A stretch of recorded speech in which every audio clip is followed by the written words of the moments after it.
जनाब बाबू सिंह कुशवाहा साहब का, जो जन अधिकार पार्टी के अध्यक्ष हैं, और भागीदारी परिवर्तन मोर्चा में जितने पार्टियां शामिल थे उन सबका शुक्रिया अदा करूंगा।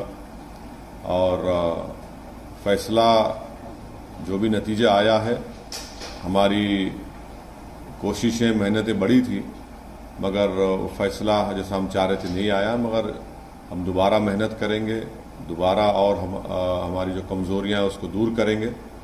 और मुझे यकीन है कि आने वाला मुस्तक़बिल उत्तर प्रदेश में हमारी पार्टी मजलिस इत्तेहाद मुस्लिमीन के लिए बहुत बेहतर साबित होगा। तीसरी बात यह है कि जो पॉलिटिकल पार्टीज़ अपनी नाकामी को छुपाने के लिए ईवीएम का चीख पुकार कर रहे हैं, मैंने 2019 में भी कहा था कि गलती ईवीएम की नहीं है, गलती जो लोगों के दिमाग में जो चिप डाल दी गई है वो उसकी बहुत बड़ा रोल अदा कर रहा है। और चौथी बात यह है कि कामयाबी हुई है ज़रूर, मगर ये 80-20 की कामयाबी है। हम अपना काम करते आए, पहले से करते रहेंगे। और बस मुझे यही कहना है कि हम लोग काफ़ी मेहनत किए, बहुत अच्छी मेहनत की, दिलो जान से हम लोग, हमारे पूरे पार्टी के जिम्मेदारों ने मेहनत की। मैं उन सब का शुक्रिया अदा करता हूं, बल्कि उनसे ये भी अपील करूंगा कि अपने हौसलों को बुलंद रखिए। कल से हम फिर अपने काम पे लग जाएंगे और यकीनन मुझे यकीन है कि आने वाले जो विधानसभा के इलेक्शन होंगे उसमें हम और अच्छा करेंगे, हमारे कमज़ोरियों को, जो भी कमज़ोरियां सामने आएंगी उसको दूर करेंगे। सर, आपका 80-20 की कामयाबी है, इसका मतलब क्या है? ये आपका कहना है कि मेजॉरिटी और माइनॉरिटी के बीच की लड़ाई? देखिए एक बात तो साफ वाज़ेह हो गई कि मैं शुरू से इस बात को कह रहा था कि एमआईएम पार्टी का जो मकसद है, कई हमारे मकासद हैं, कई ऑब्जेक्टिव्स हैं। उसमें एक बड़ा ऑब्जेक्टिव ये भी है कि एक पॉलिटिकल लीडरशिप बने। अब अगर आप इस तरह से ये पैगाम देंगे तो फिर आप सिर्फ वोट डालने वाले बन जाते हैं, वोट लेने वाले नहीं बनते आप, और आप एक झुंझुना बन जाते हैं। अब मिसाल के तौर पर ये जितने भी अभी तक नतीजे आए, जो रिजल्ट्स आया, जो बड़ी बड़ी बातें कर रहे थे लोग कि ये इनका वोट ट्रांसफ़र होगा, उनका वोट ट्रांसफ़र होगा, ट्रांसफ़र कुछ भी नहीं हुआ। और जो लोग झूठे दावे पेश कर रहे थे, जो लोग सब्ज, उर्दू का लफ्ज़ बोल रहा हूँ, सब्ज बाग दिखा रहे थे, वो सब तो सब मालूम हो गया कि किसका वोट कहाँ पर गया, किधर गया। तो खैर अभी तो पूरे नतीजे नहीं आए, तो इस नतीजे पर और जब पूरे नतीजे आ जाएंगे उसको देखकर भी फिर हम और यकीनी तौर पर कह सकते हैं। मगर यह है कि जो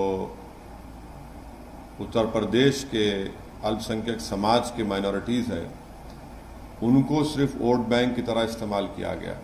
और इसी वजह से आज आप देख रहे हैं कि जो पॉलिटिकल लीडरशिप की हम जब बात करते हैं तो उससे सबको तकलीफ हो जाती है। तो खैर अब ये वक्त नहीं है कि मैं इतनी तफसील से जाऊं। जो फैसला आया हम उसकी इज्जत करते हैं और हम अपना काम जारी रखे हैं और जारी रखेंगे, और पहले से ज़्यादा हम मेहनत करेंगे और जो हमारी लड़ाई है जमहूरियत के दायरे में उसको लड़ते रहेंगे। सर, उन पे क्या कहेंगे जो आपको, आप पे पहले भी आरोप लगते रहे हैं कि आप जिताने के लिए गए थे बीजेपी को और जिता के आ गए, ऐसा आपके विरोधियों का ऐसा आरोप है, पहले भी लगता रहा है, क्या कहना? देखिए प्रमोद साहब, अगर मैं उन लोगों के नाम ले लूं जो बाजा बजा रहे थे कि ये लड़ाई, ये वो लड़ाई है, आखिरी लड़ाई है, फुला लड़ाई है, और जो जाकर हर समाज के लोगों कह रहे थे कि ये आखिरी लड़ाई है, अब उनके बारे में क्या बोलेंगे आप? और अगर हम पे जो इल्ज़ाम लगता है, हम कोई फिक्र नहीं है, हम तो बोलते लगाओ हम पे इल्ज़ाम, मगर हम अपनी लड़ाई लड़ते रहेंगे।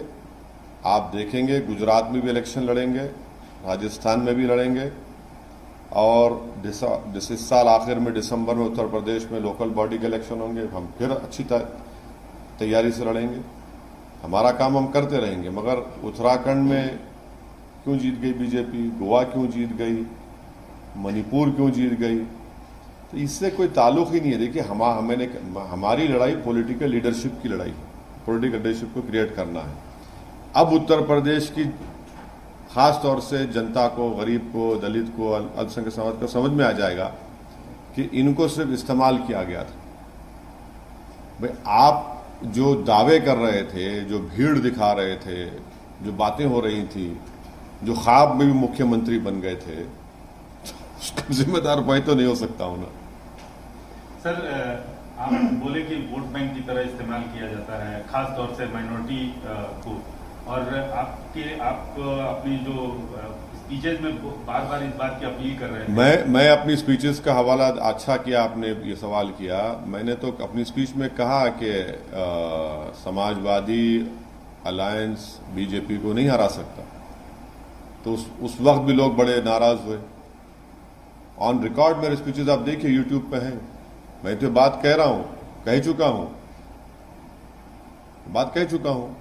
मेरा सवाल मुख्तलिफ था। हाँ। मेरा सवाल ये था कि आप चुनाव तो लड़ रहे थे, लेकिन एक और लड़ाई लड़ रहे थे बाकौल आपके, कि मुस्लिम जो कम्युनिटी है उसको वोट बैंक की तरह अब तक इस्तेमाल करती आई है पॉलिटिकल पार्टी, इनका अपना लीडरशिप होना चाहिए। तो क्या आपको नहीं लगता कि उस जनता से जिससे आप अपील कर रहे थे उसने आपको डिसअपॉइंट किया इस रिजल्ट से?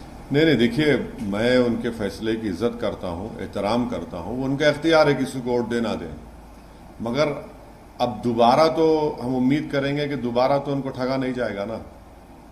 अब दोबारा यही बात उनसे नहीं कही जा सकती, क्योंकि उन्होंने देख लिया, उन्होंने आजमा कर देख लिया कि भाई 4 इलेक्शन आप हार चुके हैं, 14, 17, 19 और 22, ये 4 इलेक्शन आप हार चुके हैं।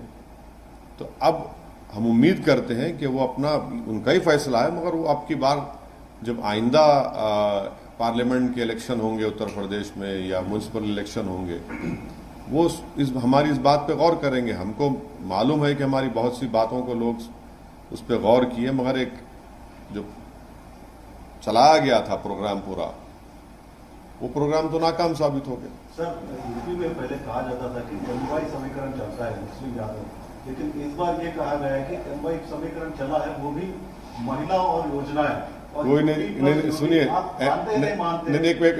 एक मिनट, और प्रधानमंत्री के चलते ही एमवाई किसके लिए चलता था? एमवाई किसके लिए चलता था बताइए? कौन सी पार्टी के लिए चलता था एमवाई? यहाँ तो खाली एम ही है ना, वाई कहाँ है? यहाँ पे तो खाली एम ही है, वाई तो आते हैं कि ये जो योजनाएं थी महिलाओं के लेकर के। अब देखिए प्रसाद साहब ऐसा है ना, अंग्रेजी कहावत है, victory has many fathers, defeat has none. अब आप जीतने के बाद आप वो बोलते बोलिए, अब आप जीत गए तो नहीं, मैं यूपी, देखिए यूपी की जनता ने फैसला लिया, हम उसकी इज्जत करते हैं। अब उस पर आप क्या लगाते लगा लीजिए, मारो फैसला है, उसकी इज्जत करना पड़ेगा, एहतराम करना पड़ेगा। सर, आपने कहा कि अब ये चुनाव तो हो गए, आपने कहा कि गुजरात और राजस्थान में, तो क्या एमआईएम वहां पर? बिल्कुल करेंगे, हम बिल्कुल करेंगे। बल्कि इससे पैगाम तो चला गया ना कि ये लोग जो एक पर्टिकुलर कम्युनिटी को अपना वोट बैंक समझते थे, अब तो वोट तो ले लिए मगर आपके वोट नहीं है, आप तो जीत ही नहीं पा रहे, आपका वोट ही नहीं है।